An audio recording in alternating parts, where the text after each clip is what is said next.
이제 8월 30일 주일 오전 예배 우리 하나님 앞에 드리도록 하겠습니다. 묵상 기도하십니다.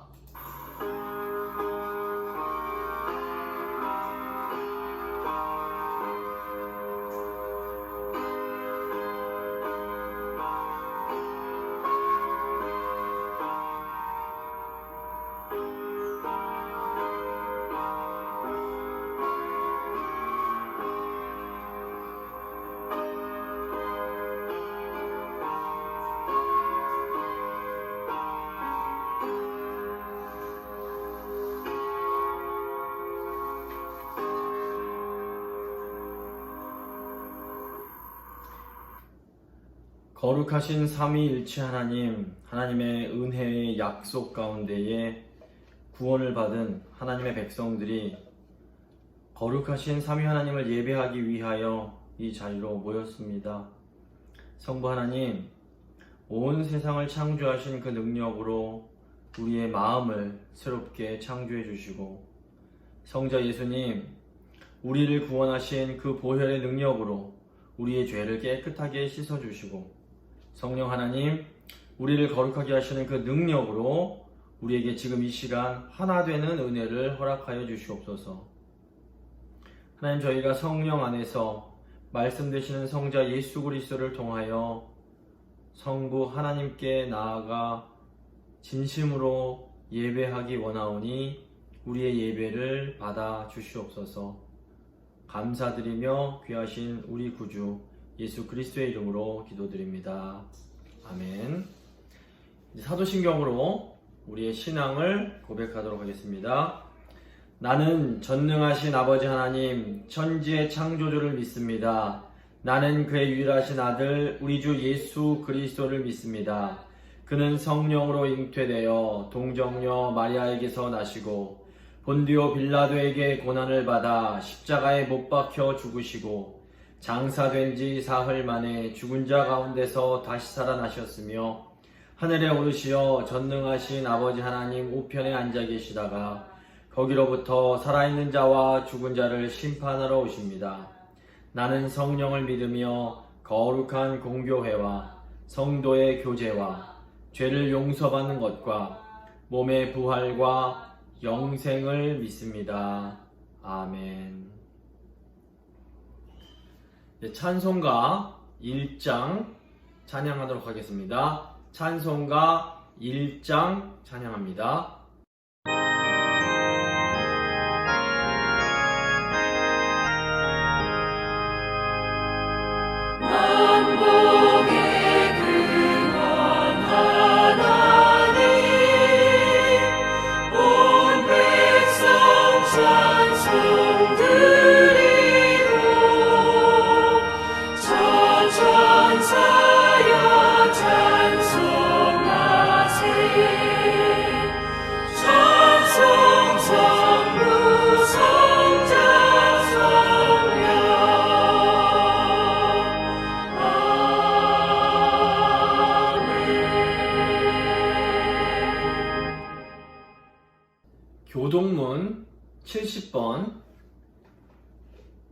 교동문 70번 교독하도록 하겠습니다. 교동문 70번 이사야 42장 말씀입니다. 교동문 70번입니다. 교동문 70번 이사야 42장입니다. 내가 붙드는 나의 종, 내 마음에 기뻐하는 자, 곧 내가 택한 사람을 보라.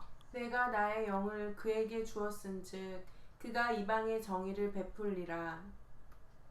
그는 외치지 아니하며 목소리를 높이지 아니하며 그 소리를 거리에 들리게 하지 아니하며 상한 갈대를 꺾지 아니하며 꺼져가는 등불을 끄지 아니하고 진실로 정의를 시행할 것이며 그는 쇠하지 아니하며 낙담하지 아니하고 세상에 정의를 세우기에 이르리니 섬들이 그 교훈을 앙망하리라. 나 여호와가 의로 너를 불렀은즉 내가 내 손을 잡아 너를 보호하며 너를 세워 백성의 언약과 이방의 빛이 되게 하리니 내가 눈먼 자들의 눈을 밝히며 갇힌 자를 감옥에서 이끌어내며 흑암에 앉은 자를 감방에서 나오게 하리라. 아멘. 찬송가 268장 찬양하시겠습니다. 찬송가 268장입니다.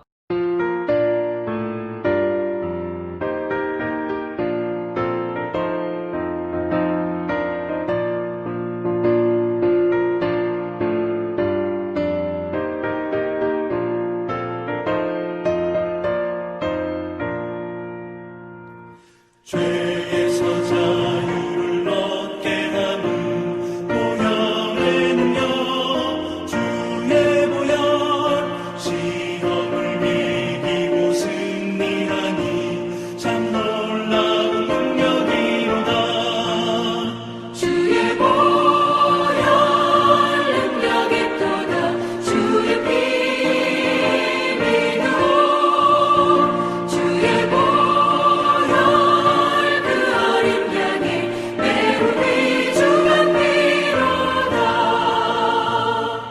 육체의 정욕을 이긴 힘은 보혈의 능력 주의 보혈 정결한 마음을 얻게 하니 참 놀라운 능력이로다 주의 보혈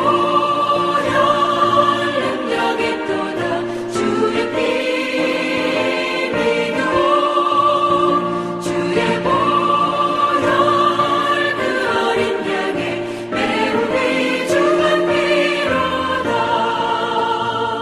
눈보다 더 희게 밝히는 것 보혈의 능력 주의 보혈 부정한 모든 것 밝히시니 참 놀라운 능력이로다 주의 보혈 능력이 또다 주의 피 믿어 주의 보혈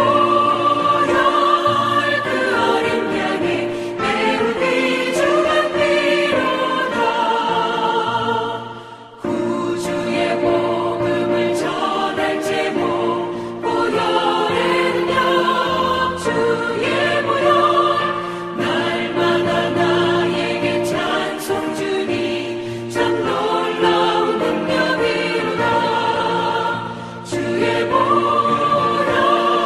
능력이 또다 주의 피 믿어 주의 보혈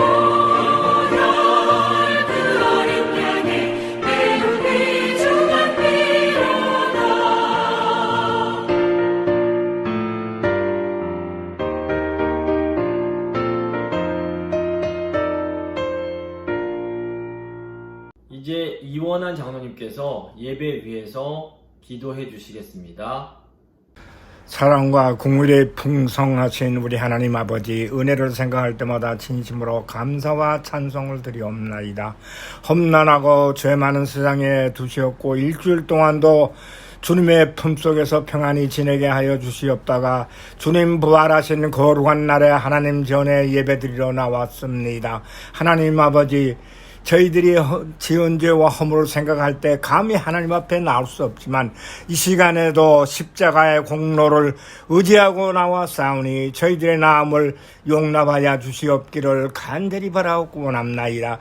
세속에 속에 살면서 원치 않게도 또 죄악의 물이 많이 들었습니다. 이 시간에 하나님의 말씀으로 정결하게 하여 주시옵고 예수 그리스도의 피로써 정결하게 하여 주시옵기를 간절히 바라옵고 원합니다.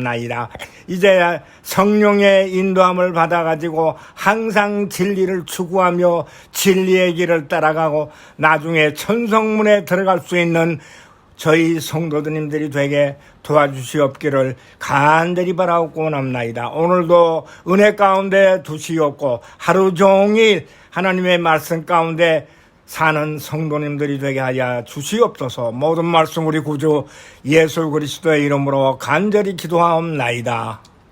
아멘.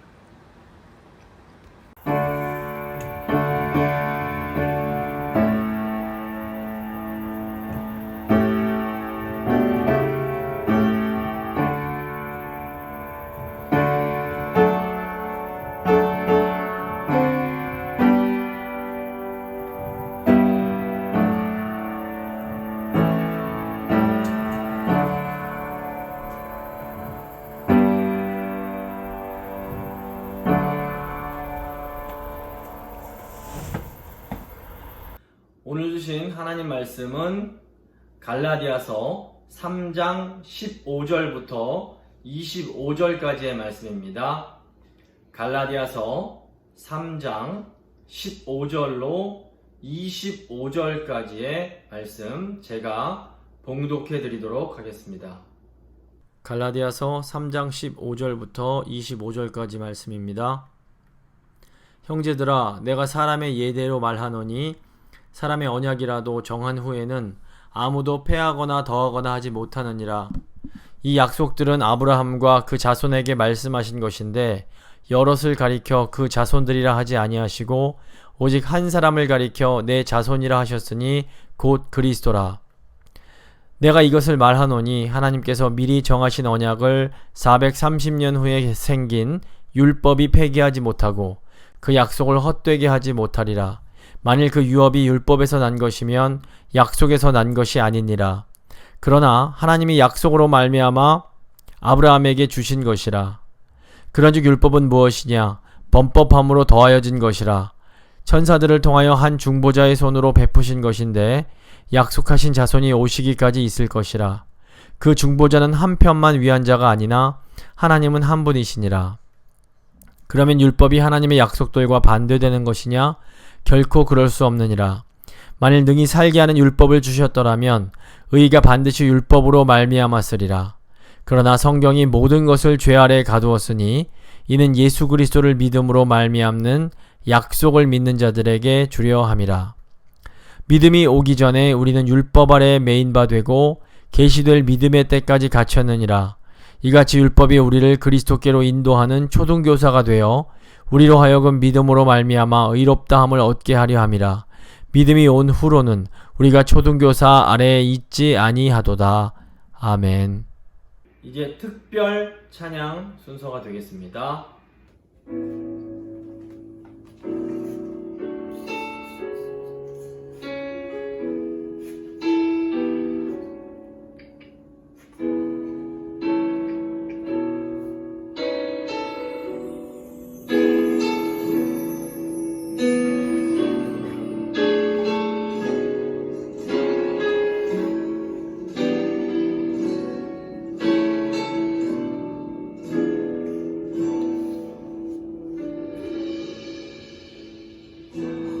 시절 지날 때 기쁜 한숨 내쉴 때 그런 풍경 보시며 한식하는 분이네. 고와 같이 너희를 버려두지 않으리. 내가 너희와 영원히 함께하리라. 성령이 오셨네. 성령이 오셨네. 내 주에 보내신 성령이 오셨네. 우리 인생 가운데 찾아오셔서 그 나라 꿈꾸게 하시네. 억눌린 자 가진 자 자유함이 없는 자 부딪혀가 계시는 성령님 계시네. 주의 영이 계신 곳에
오늘은 율법과 약속이란 제목으로 하나님 말씀 함께 나누고 기도하도록 하겠습니다.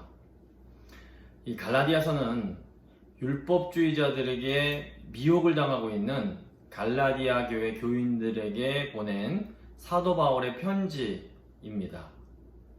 바울은 갈라디아 사람들에게 우리 예수님께서 구약이 약속하고 있는 메시아 그리스도이시며 예수님께서 십자가에서 대속의 죽음을 당하시고 부활하심으로 하나님의 약속을 성취하셨다라는 기쁜 소식을 전합니다.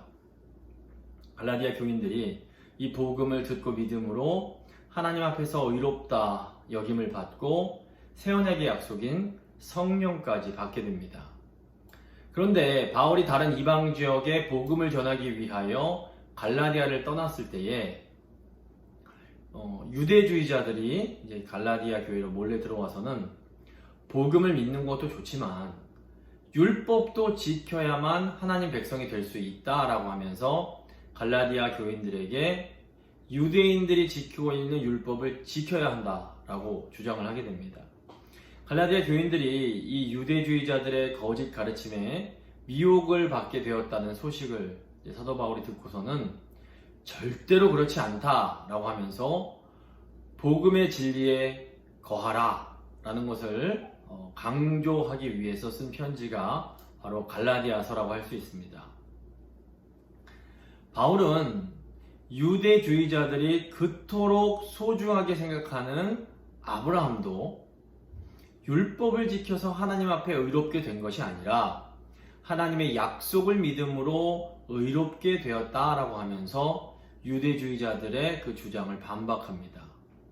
바울은 좀 더 나아가서 혈통적인 아브라함의 자손인 유대인들이 진짜 아브라함 후손이 아니라 하나님께서 아브라함에게 주셨던 약속이신 예수 그리스도에 대한 복음을 믿는 사람들이야말로 진정한 아브라함의 자손이다 라는 아주 놀라운 주장을 하게 됩니다. 그러니까 우리는 사실 혈통적으로는 아브라함의 자손인 유대인이 아니라 이방인에 해당합니다. 하지만 믿음으로는 아브라함이 하나님 앞에서 의롭다 여김을 받았던 그 아브라함과 똑같은 믿음을 가지고 있습니다. 아브라함은 하나님께서 아브라함에게 자손을 주시겠다라는 그 약속을 정말로 믿었습니다. 2000년 전에 오신 예수님이 바로 하나님께서 아브라함에게 약속하셨던 바로 그 자손이셨습니다. 우리는 예수님이 하나님께서 아브라함에게 약속하셨던 바로 그 자손이심을 믿습니다. 예수 그리스도가 십자가를 지심으로 새 언약을 성취하셨고 우리를 새 언약 백성으로 삼아주셨습니다. 이제 우리는 하나님께서 그 오래전에 아브라함에게 약속하셨던 그 복을 유업으로 이어받을 수 있게 된 것입니다. 그렇다면 하나님께서 아브라함에게 주셨던 그 약속이 무엇입니까? 창세기 12장 2절부터 3절입니다. 내가 너로 큰 민족을 이루고 내게 복을 주어 내 이름을 창대하게 하리니 너는 복이 될지라. 너를 축복하는 자에게는 내가 복을 내리고 너를 저주하는 자에게는 내가 저주하리니 땅의 모든 족속이 너로 말미암아 복을 얻을 것이라. 이게 바로 하나님께서 아브라함에게 주셨던 약속의 내용입니다. 하나님이 아브라함에게 주신 복은 아브라함이 복의 통로가 되는 삶을 사는 것이었습니다. 예수 그리스도 안에 있는 우리가 이어받게 된 아브라함의 유업도 우리의 존재 자체가, 우리의 삶 자체가 복의 통로가 되는 것입니다. 하나님이 주신 복을 나누어주는 이 복의 통로된 삶은 사실 이 세상에서 우리가 누릴 수 있는 가장 행복하고 또 의미 있는 삶이라고 할 수 있습니다. 이 돈이 많고 권력이 있고 명예를 얻는다고 해서 행복한 삶을 살 수 있는 것이 아닙니다. 또 아무런 어려움도 없고 몸도 건강해서 아무 고통도 없다고 저절로 행복해지는 것도 결코 아닙니다. 비록 힘들고 또 우리 삶 가운데 몸도 아프고 이런저런 어려움이 있다고 해도 사랑하는 누군가에게 하나님의 복을 나누어주는 복의 통로가 되는 삶을 살 수 있다면 우리는 진정한 행복한 삶을 살 수가 있게 됩니다. 그렇다면 지금 이런 코로나 상황 속에서 복의 통로가 되는 삶을 살아간다는 것이 어떤 것일까요? 우리 사랑하는 가족들이나 또는 우리 주위에 있는 사람들이 바로 나로 인해서 하나님께서 살아계시다는 것을 깨닫게 되고 또 더 나아가 하나님의 사랑을 경험하게 된다면 그 삶이 바로 복의 통로가 되는 삶을 사는 것이라고 할 수 있습니다. 이 아브라함의 삶을 보면 주위에 하나님을 모르는 사람들이 아브라함을 통해서 하나님이 살아계심을 인정하고 하나님을 찬양하는 일들이 생겨나게 됩니다. 또 구약 성경과 신약 성경을 보면 하나님의 백성들이 하나님의 뜻에 따라 거룩하고 아름다운 삶을 살아갈 때에 주위 사람들이 이 하나님 백성들의 모습을 보면서 와, 하나님이 살아계시구나 라고 인정하며 하나님을 찬양하는 일들이 일어납니다. 요셉을 봐도 그렇고 다윗이나 솔로몬을 봐도 그렇고 나중에 다니엘을 봐도 계속 그런 일들이 계속 일어납니다. 또 2000년 교회 역사를 봐도 우리 그리스도인들이 진정으로 하나님 뜻에 따라서 말씀 따라 거룩하고 아름다운 삶을 살아갈 때에 교회에 적대적이던 사람들이 결국에는 큰 감동을 받고 결국 예수님께로 이렇게 돌아오는 회심하는 일들이 일어나곤 했습니다. 그러니까 저희가 이 성경이나 교회사를 보면 교회가 뭐 이렇게 세상적으로 힘이 강해지고 권세를 얻었다고 하나님이 주신 그 힘과 물질로 하나님의 뜻을 행하겠다라고 할 때는 처음에 그 의도는 좋았을지 몰라도 늘 나쁜 열매가 맺히곤 했습니다. 중세 그 유명한 십자군 전쟁이라든가 또 19세기의 강대국들, 그 서구의 그 열강들이 그 힘으로 선교를 했던 것들이 대표적인 예라고 할 수 있습니다. 처음에 의도는 좋았을지 몰라도 열매가 그렇게 좋지 못했습니다. 그러니까 힘으로 강제로 복음을 믿게 하는 것은 이 잠시는 통할지 몰라도 이 자기들이 자원해서 믿은 것이 아니기 때문에 이 믿음이 지속되지 않는 경우가 많습니다. 반면에 교회가 좀 힘이 없고 사회적으로 큰 영향을 미치지 못하고 또 때로는 오히려 사회로부터 박해를 받던 때라고 해도 교회가 겸손하고 신실하게 하나님의 뜻을 행하면 그곳에는 결국 아름다운 복음의 열매가 맺혀지곤 했습니다. 사실 로마 제국이, 그 강한 제국이 기독교 국가로 이렇게 변할 수 있었던 것도 초기의 그리스도인들이 아주 신실하게 핍박 가운데서도 하나님의 그 뜻을 드러내는 아름다운 삶을 살았기 때문입니다. 또 사실 우리 재봉교회도 신사참배가 들어와서 막 핍박이 그 강할 때에 사실은 그 믿음이 가장 순수하고 아름다웠다고 볼 수 있습니다. 그러니까 지금 코로나라는 상황과 더불어서 뭐 한국에서도 또 미국에서도 여러 가지 어려운 일들이 이제 일어나고 있는데 이럴 때일수록 저희가 성경과 또 2000년간의 교회사가 우리에게 주는 교훈을 잘 생각해 볼 필요가 있습니다. 지금 뭐 다른 교회들이 뭐 이렇다 저렇다 들썩거린다고 저희도 함께 들썩거릴 필요가 전혀 없습니다. 저희는 지금껏 해온 것처럼 오직 하나님만 철저하게 의지하면서 겸손하게 하나님 말씀 따라 살아가면 됩니다. 이제 오늘은 지난주에 이어서 약속과 율법과의 그런 관계에 대해서 좀 생각을 해보도록 하겠습니다. 세 부분으로 나눠서 오늘 본문 살필 텐데 첫 번째는 약속으로서의 구원입니다. 약속으로서의 구원. 두 번째는 율법의 기능, 율법과 죄. 세 번째는 율법과 초등학문입니다. 약속으로서의 구원, 율법과 죄, 율법과 초등학문입니다. 먼저 약속으로서의 구원을 한번 보겠습니다. 우선 바울은 하나님께서 아브라함에게 주셨던 그 약속의 중요성에 대해서 매우 강조를 합니다. 15절입니다. 형제들아 내가 사람의 예대로 말하노니 사람의 언약이라도 정한 후에는 아무도 패하거나 더하거나 하지 못하느니라. 바울은 사람들끼리 맺은 언약도 그 약속도 쉽게 바꿀 수는 없음을 말합니다. 지금 여기 나오는 언약이라는 단어가 사람 사이의 계약이나 또는 유언이라는 의미가 있는 단어입니다. 가령 이제 어떤 아버지에게 두 딸이 있었습니다.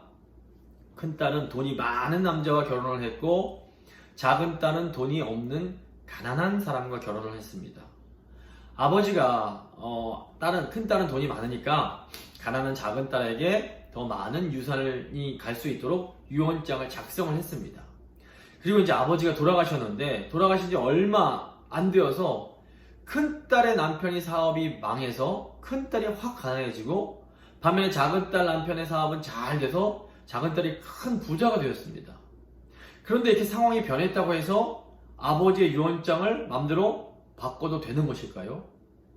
한번 정해진 유언은 상황이 변했다고 해서 다른 사람이 함부로 바꿀 수가 없습니다. 바울은 인간이 한 약속도 이렇게 변하기가 어려운데 하물며 하나님께서 아브라함에게 주셨던 그 약속이 쉽게 변할 수 있겠느냐라고 반문을 합니다. 16절입니다. 이 약속들은 아브라함과 그 자손에게 말씀하신 것인데 여럿을 가리켜 그 자손들이라 하지 아니하시고 오직 한 사람을 가리켜 내 자손이라 하셨으니 곧 그리스도라. 사실 이제 창세기를 보면 하나님께서 아브라함에게 자손에 대한 약속을 주실 때에 자손이란 말도 쓰시지만 자손들이란 표현도 사용을 하십니다.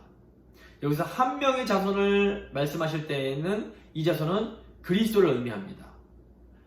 그리고 자손들이라고 말씀하실 때에는 그리스도 안에서 아브라함의 자손들이 될 그리스도인들을 의미한다고 볼 수 있습니다. 근데 지금 사도 바울은 여기서는 자손이라는 이 표현 하나에 주목을 합니다. 이것은 아브라함의 유업을 받는 것이 율법을 지킴을 통해서가 아니라 아브라함의 바로 그 자손이신 예수 그리스도를 통해서 받는 것임을 강조하기 위함입니다. 17절입니다. 내가 이것을 말하노니 하나님께서 미리 정하신 언약을 430년 후에 생긴 율법이 폐기하지 못하고 그 약속을 헛되게 하지 못하리라. 하나님께서 아브라함에게 자손과 땅과 복에 대한 약속들을 주셨습니다. 근데 이 약속들이 주어지고 430년이 지난 후에야 이제 이스라엘 백성들이 출애굽을 하면서 시내산에 가서 모세가 그 율법을 받게 됩니다. 그래서 사도 바울은 인간의 유언도 함부로 바꾸지 못하는데 하물며 하나님이 약속을 주시고 430년 후에 주어진 율법이 먼저 주어진 그 약속을 무효할 수 없다라고 말을 하는 겁니다. 18절입니다. 만일 그 유업이 율법에서 난 것이면 약속에서 난 것이 아니니라. 그러나 하나님이 약속으로 말미암아 아브라함에게 주신 것이라. 바울은 아브라함의 유업이 하나님의 약속으로 주어진 것이지 율법으로 주어진 것이 아니다 라고 말을 합니다. 여기서 이 약속과 율법은 어마어마하게 큰 차이가 있습니다. 제가 예를 한번 들어드리겠습니다. 어떤 부자 삼촌이 있습니다. 이 삼촌이 조카에게 전화를 해서는 얘야 내가 $10,000,000를 줄 테니 날 만나서 받아가라 이렇게 말을 합니다. 이게 삼촌의 약속입니다. 조카가 이 삼촌의 약속을 믿고 삼촌을 만나면 삼촌이 약속한 $10,000,000를 받을 수 있습니다. 근데 물론 이 조카가 삼촌 말을 믿질 않고 아이 말도 안 돼 그러면서 그냥 집으로 가버리면 이 돈은 받지 못합니다. 하지만 이 조카가 삼촌의 말을 믿기만 하면 조카는 삼촌이 약속한 선물을 받을 수가 있는 겁니다. 그런데 이제 또 다른 경우에 다른 부자 삼촌이 조카에게 내가 너에게 $10,000,000를 유산으로 줄 테니 대신 조카 네가 삼촌 집으로 와서 함께 살면서 늙을 때까지 삼촌을 돌봐줘야 된다라는 조건을 건다면 이건 율법입니다. 이 조카가 삼촌에게 돈을 받으려면 삼촌이 걸어놓은 이 조건을 반드시 충족해야만 되는 겁니다. 조금 다른 예로 그러니까 부모님이 자녀에게 주는 생일 선물이 약속이라면 직장에서 일한 만큼 대가를 받는 것은 율법에 해당합니다. 그러니까 선물로 주어진 약속은 그냥 믿고 받아들이면 받을 수 있습니다. 하지만 율법으로 주어진 것은 율법의 조건들을 반드시 지켜야만 받을 수가 있습니다. 바울은 아브라함의 유업은 율법이 아니라 약속으로 주어진 거라는 것을 강조합니다. 하나님께서 지금 우리에게 주신 구원은 하나님이 약속으로 주신 선물입니다.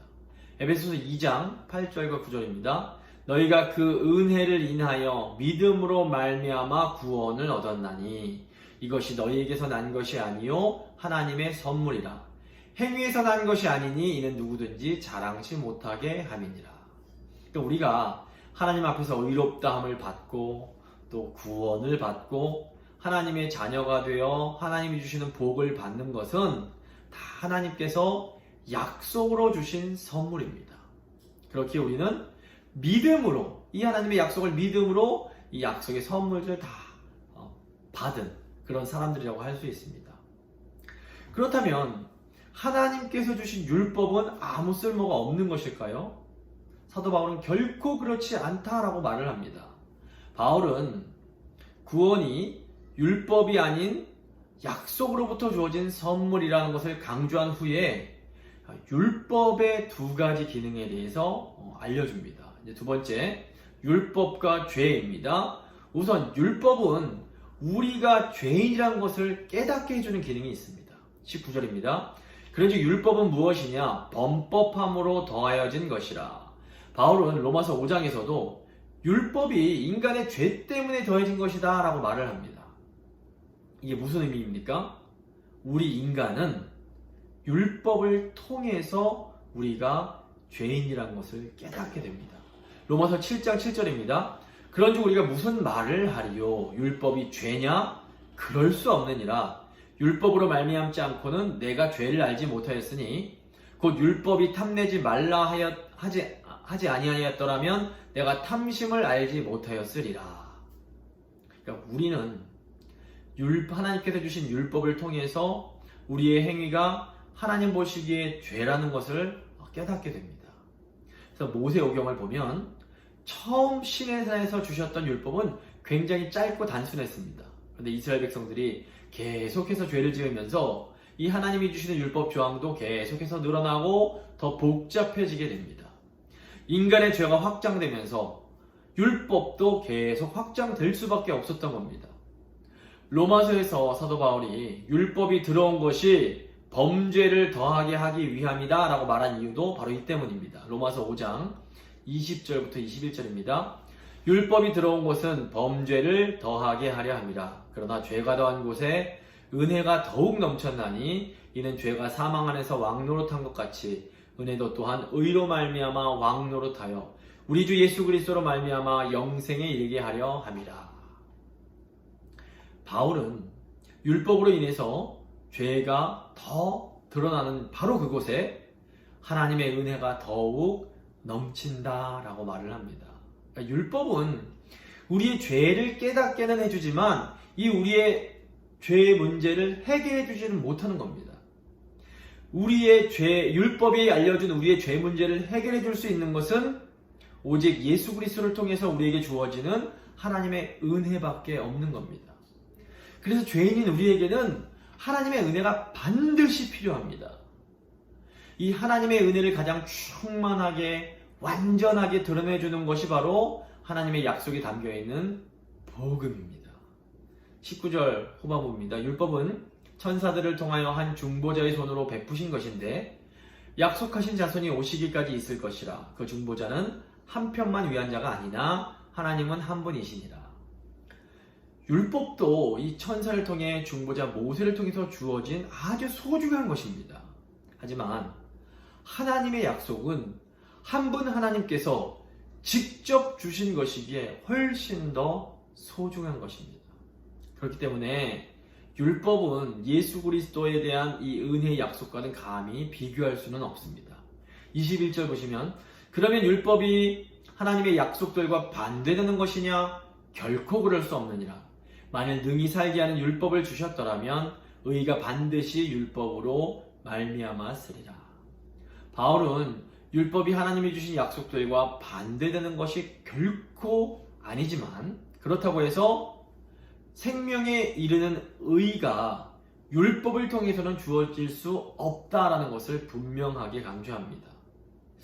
요즘 율법에 대한 오해가 참 많이 난무한데 율법에 대한 오해가 많은 이 시대일수록 바울이 갈라디아서에서 가르치는 율법에 대한 이 균형 잡힌 이해가 참 중요해 보입니다. 이 갈라디아 교회의 문제는 율법을 너무 지나치게 강조하면서 율법을 통해 의로워지라는 그런 유대주의자들이었습니다. 물론 지금도 어떤 사람들은 율법 잘 지켜서 내가 잘해서 의로워져야지 하는 사람들이 존재합니다. 이런 분들에게는 갈라디아서의 이런 메시지가 굉장히 중요한 치료제가 될 수 있습니다. 하지만 사실상 오늘날의 문제는 정반대로 율법을 너무 무시하는 것일 수 있습니다. 어떤 분들은 예수님이 오셨으니 이제 율법 따위는 필요 없다라고 말하기까지 합니다. 하지만 율법이 없으면 복음이 주는 자유가 얼마나 귀한 것인지 제대로 알 방법이 없습니다. 22절입니다. 그러나 성경이 모든 것을 죄 아래에 가두었으니 이는 예수 그리스도를 믿음으로 말미암는 약속을 믿는 자들에게 주려 함이라. 믿음이 오기 전에 우리는 율법 아래에 매인 바 되고 계시될 믿음의 때까지 갇혔느니라. 그러니까 율법은 우리가 얼마나 구제불능의 죄인이요 또 이대로는 죄의 노예가 될 수밖에 없는지를 아주 분명하게 깨닫게 해줍니다. 이렇게 죄 아래에 갇혀서 고통을 겪어본 사람만이 예수 그리스도를 믿음으로 누리는 자유가 얼마나 귀하고 소중한 것인지를 제대로 알게 됩니다. 그래서 로마서를 보시면 이 율법의 기능에 대한 바울의 아주 놀라운 통찰이 나옵니다. 로마서 2장 14절 15절입니다. 율법 없는 이방인이 본성으로 율법의 일을 행할 때에는 이 사람은 율법이 없어도 자기가 자기에게 율법이 되나니 이런 이들은 그 양심이 증거가 되어 그 생각들이 서로 혹은 고발하며 혹은 변명하여 그 마음에 새긴 율법의 행위를 나타내느니라. 무슨 말입니까? 모든 사람들에게는 이 죄를 깨닫게 해주는 율법이 필요합니다. 그래서 하나님께서는 율법을 직접 받지 못한 이방인들에게 양심을 통해서 죄를 깨닫는 율법의 기능을 하게 하신 겁니다.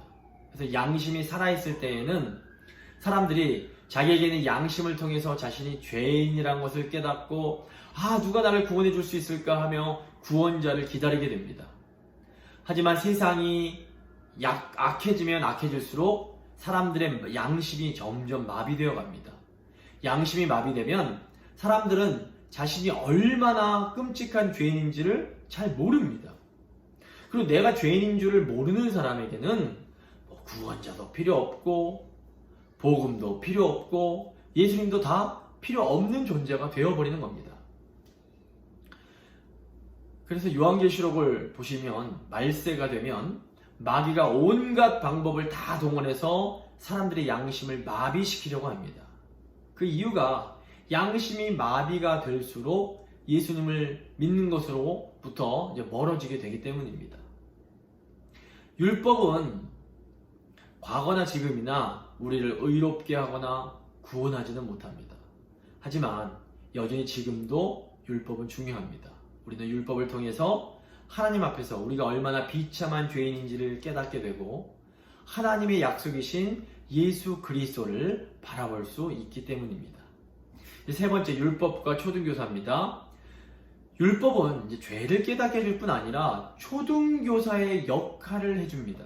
24절, 25절입니다. 이같이 율법이 우리를 그리스도께로 인도하는 초등교사가 되어 우리로 하여금 믿음으로 말미암아 의롭다함을 얻게 하려 함이라. 믿음이 온 후로는 우리가 초등교사 아래에 있지 아니하도다. 이 초등교사는 헬라어 파이다고고스라는 단어를 번역한 이런 단어입니다. 과거 기억하시겠지만 과거에는 이 파이다고고스를 몽학선생이라고 번역을 해 놓았습니다. 이 파이다고고스라는 단어는 그 부모님들을 대신해서 주인집의 아이들을 훈육했던 노예를 지칭하는 용어였습니다. 그러니까 이 초등교사 파이다고고스는 주인집 아이들에게 부모님의 그 뜻에 따라서 예절과 교양을 엄격하게 가르치는 노예들이었습니다. 그러니까 주인집 아이들은 부모님이 세운 이 초등교사의 말에 철저하게 복종을 해야만 했습니다. 하지만 아이들이 성년이 되고 나면 그 아이들은 더 이상 이 초등교사의 말에 복종할 필요가 없어지게 되는 겁니다. 그런데 이제 가만히 생각을 해보면 어린 시절 초등교사의 교육을 잘 받은 아이들은 어른이 되었다고 해서 이제 초등교사의 말을 무시하고 난 이제 어른이니까 내 맘대로 막 살 거야 이러지 않습니다. 초등교사의 교육을 잘 받은 아이는 어린 시절 초등교사에게 받은 그 예절이 몸에 완전히 있게 됩니다. 그래서 성인이 된 후에는 누가 시켜서 하는 것이 아니라 자연스럽게 스스로 원해서 예절 바른 행동을 할 수가 있게 되는 겁니다. 바울은 이것이 바로 초등교사로서의 율법의 기능이라고 설명을 합니다. 예수님을 믿음으로 의롭게 된 사람은 성인이 된 주인집 아이와 같아서 더 이상 초등교사인 율법의 말에 강제로 복종해야 할 의무는 없습니다.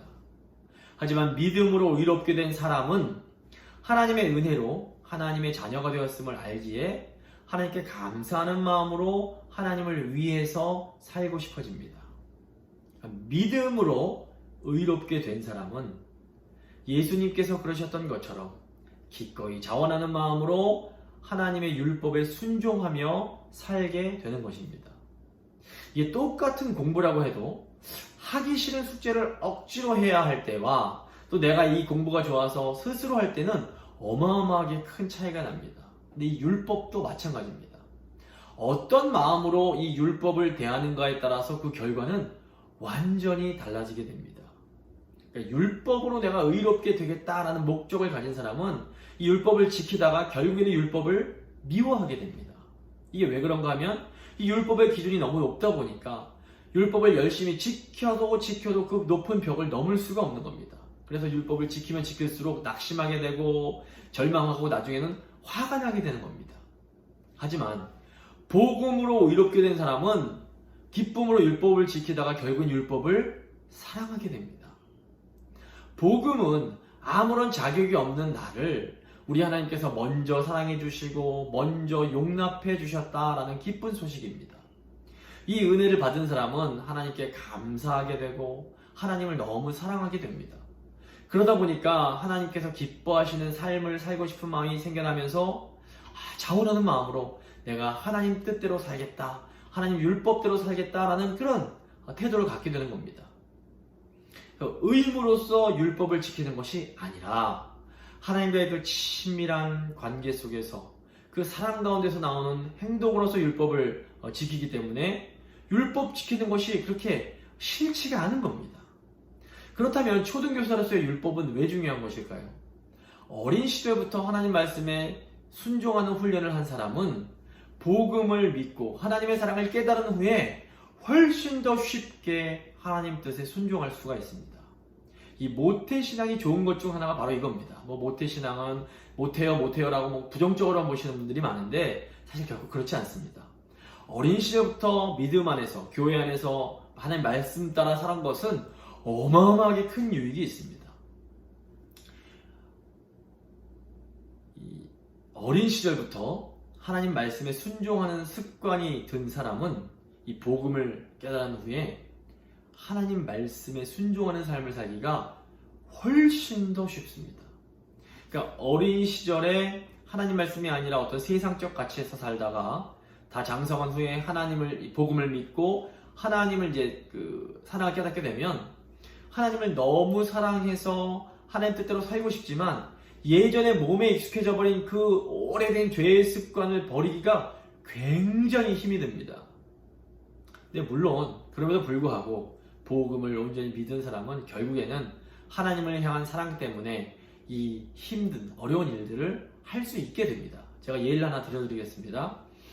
어린 시절부터 담배를 오랫동안 피워온 한 집사님이 계셨습니다. 이분이 이제 나이가 들어서 교회를 다니기 시작하면서 교회에서 이제 담배 피면 안 된다 하니까 담배를 끊으려고 굉장히 열심히 노력을 하셨습니다. 금연검도 씹어보고 금연 파스도 붙이고 심지어 금연 학교까지 참여를 했습니다. 그런데 이 담배가 잘 끊어지지가 않았습니다. 그런데 이제 이분에게 어린 아들이 있었는데 이 아이가 갑자기 천식이 생긴 겁니다. 병원에 갔더니 담배 연기가 천식에 가장 나쁘다라는 얘기를 듣게 됩니다. 어떻게 됐을까요? 이 집사님이 그날로 담배를 끊고 다시는 담배를 입에 대지 않았습니다. 자기 노력으로는 죽어도 끊어지지가 않던 이 담배가 사랑하는 아들의 건강을 위해서는 단번에 끊어지더라는 것입니다. 율법도 마찬가지입니다. 우리가 우리 힘으로 율법을 지키려고 아무리 노력을 한다 해도 이게 잘 되지 않습니다. 지키려고 하면 할수록 곧 무너져 버리는 내 모습을 보면서 계속해서 좌절하고 실망할 수밖에 없습니다. 16세기에 그 독일의 종교개혁자 마틴 루터가 아주 그냥 뼈저리게 경험했던 게 이겁니다. 자기 힘으로 아무리 노력하고 또 노력을 해도 율법 지켜서는 하나님 기준 채워서 의롭게 되기는 불가능하더라라는 겁니다. 그런데 이제 우리가 복음을 믿을 때에 하나님과의 관계가 회복이 되면서 하나님을 두려워하던 마음이 하나님을 너무 사랑하는 마음으로 바뀌게 됩니다. 십자가에 담긴 하나님의 그 엄청난 사랑을 깨닫고 나니까 하나님을 사랑하지 않고는 견딜 수가 없는 겁니다. 그러니까 하나님을 너무너무 사랑하니까 그 사랑하는 주님을 위해서라면 기꺼이 내 삶을 바꿀 수 있게 되는 것. 이것이 바로 복음을 통해서 율법을 행하는 것입니다. 복음은 관계의 회복이요 하나님의 사랑에 대한 아주 강렬한 체험입니다. 교회사를 보면 박해가 있을 때에 어른들만 순교를 하신 것이 아니라 그 믿음이 있던 어린 아이들도 순교를 했다는 그런 내용이 나옵니다. 근데 가만 생각해 보면 이 아이들이 순교를 할 때 율법을 지키겠다는 마음으로 내가 이 천국에 가려면 배교를 해선 절대로 안 된다. 내가 반드시 고통을 참고 끝까지 완수해서 천국에 도달하고 말겠노라. 이러면서 그 고통을 이기지는 못했을 겁니다. 그럼 아이들이 어떻게 이 고통을 이기고 순교를 감당했을까요?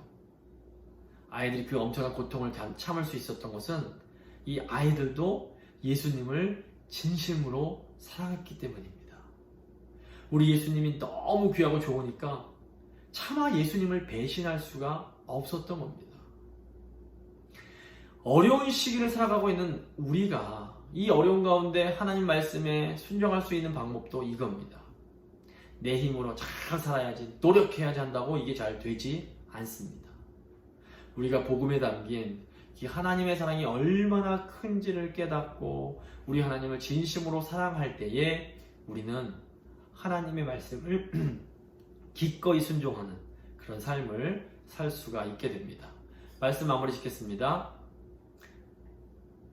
율법은 하나님의 약속을 결코 앞서지 못합니다. 우리는 율법이 아니라 복음에 담긴 하나님의 약속을 믿음으로 아브라함의 유업을 받았습니다. 하지만 그럼에도 여전히 율법은 중요하고 나름의 기능이 있습니다. 율법은 우리가 죄인임을 깨닫고 예수님을 의지하게 해줍니다. 또한 율법은 우리가 하나님 뜻에 살아갈 수 있는, 하나님 뜻에 따라 살아갈 수 있는 이 초등교사의 역할을 해줍니다. 하지만 결국 율법은 사랑을 이기지는 못합니다. 오직 사랑만이 온전히 율법을 이룰 수 있게 합니다. 우리 예수님을 뜨겁게 사랑함으로 진정으로 율법을 이루어가는 우리 모두가 될 수 있기를 간절히 소망합니다. 이제 믿음의 기도 잠시 드리시겠습니다.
찬송가 276장입니다. 찬송가 276장 찬양하시겠습니다.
기도하시겠습니다.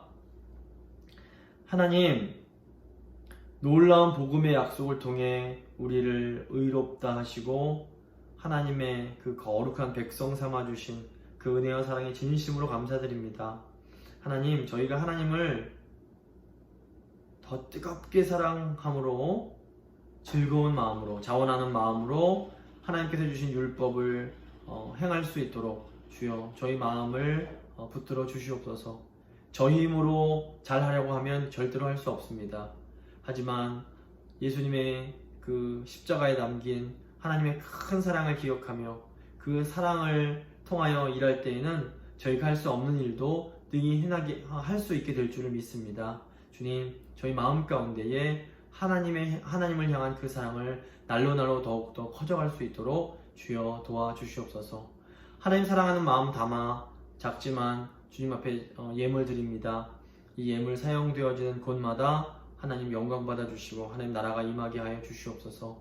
더운 날씨 가운데 또 코로나 질병 가운데 저희 성도님들 한 분 한 분 눈동자처럼 지켜주시고 아버지 그 삶에 필요한 모든 것 주님 은혜 가운데 공급하여 주시고 아버지 무엇보다 영적으로 성령 충만하여서 담대하게 믿음으로 사랑으로 살아가는 저희 성도님들 다 되실 수 있도록 주여 늘 함께하여 주시옵소서.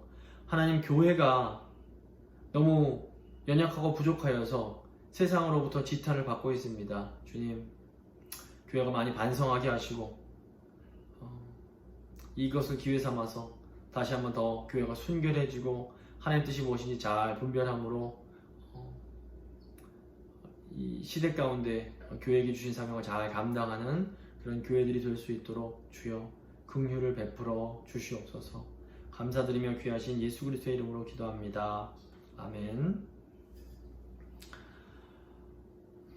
광고 말씀드리도록 하겠습니다. 지난번에 말씀드렸던 것처럼 이제 시편 성경 필사가 끝난 분들이 계실 텐데 끝난 분들은 계속해서 이제 잠언, 전도서 이렇게 이제 시가서 계속해서 이어서 필사해 주시기를 부탁을 드립니다. 제가 지난주에 말씀드렸던 것처럼 이제 이번 주부터 온라인상에서 이제 교인들 간의 소모임을 좀 가지려고 합니다.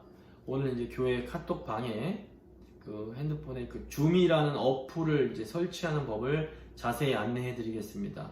이게 저희가 처음 시작하는 것이다 보니까 익숙해지는데 좀 시간이 필요할 테고 중간중간 시행착오도 있을 텐데 저희가 이제 좀 시간을 두고 하나하나 개선해 나가면서 이제 적응을 해가면 좋을 것 같습니다. 그래서 일단은 이번 주 목요일 저녁 8시에 임시로 모임을 한번 갖도록 하겠습니다. 반드시 어떤 강제적인 모임은 아니고 자원해서 시간이 되시는 분들은 같이 이제 들어오셔서 인사하시고 교제 나누고 기도 제목 나누고 찬양도 좀 같이 하고 기도하는 이제 그런 교제 시간을 한번 가져보도록 하겠습니다. 이제 오늘의 말씀 로마서 7장 7절 말씀입니다. 로마서 7장 7절 말씀 함께 읽도록 하겠습니다. 그런즉 우리가 무슨 말을 하리요? 율법이 죄냐? 그럴 수 없느니라. 율법으로 말미암지 않고는 내가 죄를 알지 못하였으니 곧 율법이 탐내지 말라 하지 아니하였더라면 내가 탐심을 알지 못하였으리라. 아멘. 이제 찬송가 546장 찬양하시겠습니다. 찬송가 546장입니다.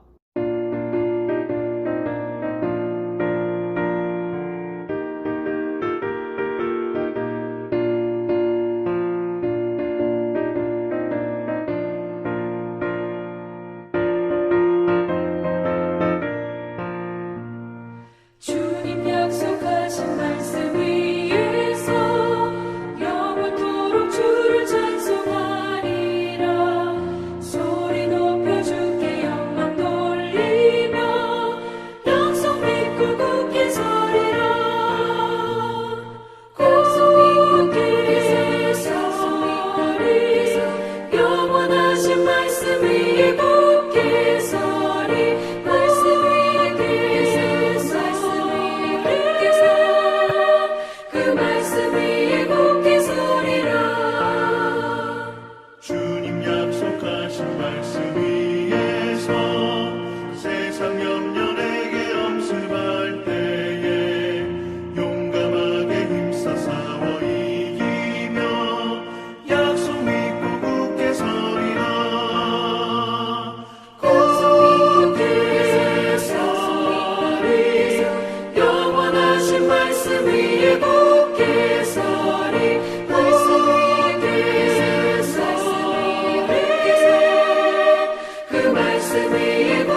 기도하시겠습니다. 지금은 십자가를 지심으로 아브라함의 유업을 받게 하신 우리 주 예수 그리스도의 은혜와 우리에게 아브라함에게 주신 그 약속을 동일하게 허락해 주신 하나님 아버지의 그 크신 사랑과 우리가 사랑 가운데 율법을 이루는 아름다운 삶을 살게 하시는 성령님의 교통하심이 하나님을 뜨겁게 사랑함으로 즐거이 말씀에 순종하는 삶을 살기를 간절히 소망하는 하나님의 백성들과 그 가정과 일터와 우리 교회와 또 이 세상 위에 지금부터 영원토록 함께 있을지어다. 아멘.